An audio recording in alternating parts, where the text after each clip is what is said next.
Don Fanucci, el villano con garras de acero en El Padrino. Amantes del cine clásico, conozcan a Don Fanucci. Un personaje emblemático de una de las sagas más aclamadas de la historia, El Padrino.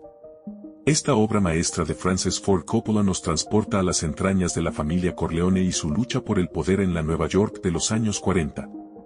Fanucci, un capo extorsionador de poca monta, siembra el terror en el barrio de Little y gracias a su reputación y sus supuestos lazos con la Mano Negra, una temida organización criminal. Es en este escenario de sombrías callejuelas y códigos de honor donde conocemos al joven Vito Corleone, Robert De Niro, quien llega a Nueva York como inmigrante para escapar de la vendetta que acabó con su familia en Sicilia. Su primer encuentro con Fanucci quedará marcado a fuego en su memoria y, como espectadores, comprenderemos por qué este antagonista será una figura clave de su ascenso en el mundo del crimen organizado.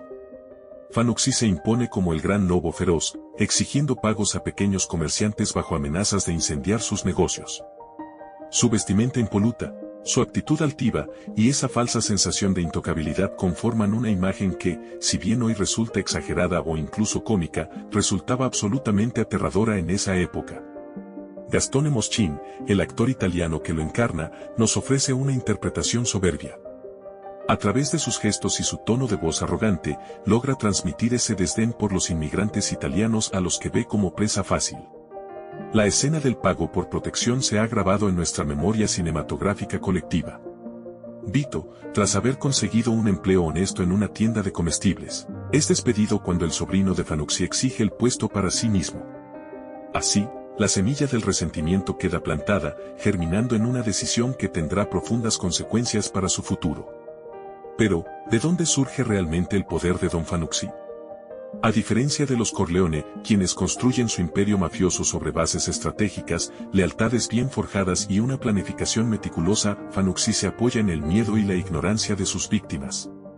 Vito Corleone no tarda en percibir esta farsa. Observa cómo Fanucci camina solo, desguarnecido. Entiende que su poder radica no en la violencia física, sino en la violencia psicológica que ejerce sobre los habitantes del barrio. El desenlace de Fanucci es tan emblemático como inevitable. En una secuencia de antología, y con la banda sonora del gran Nino Rota acrecentando la tensión, Vito lo persigue a sangre fría durante las celebraciones de un festival callejero. La cámara nos permite convertirnos casi en cómplices, compartiendo la determinación de este joven Corleone que, de esta forma, sella su destino como nuevo padrino. El asesinato de Fanucci marca un antes y un después. Vito no es un héroe justiciero, se trata de un hombre acorralado que elige sobrevivir y proteger a los suyos.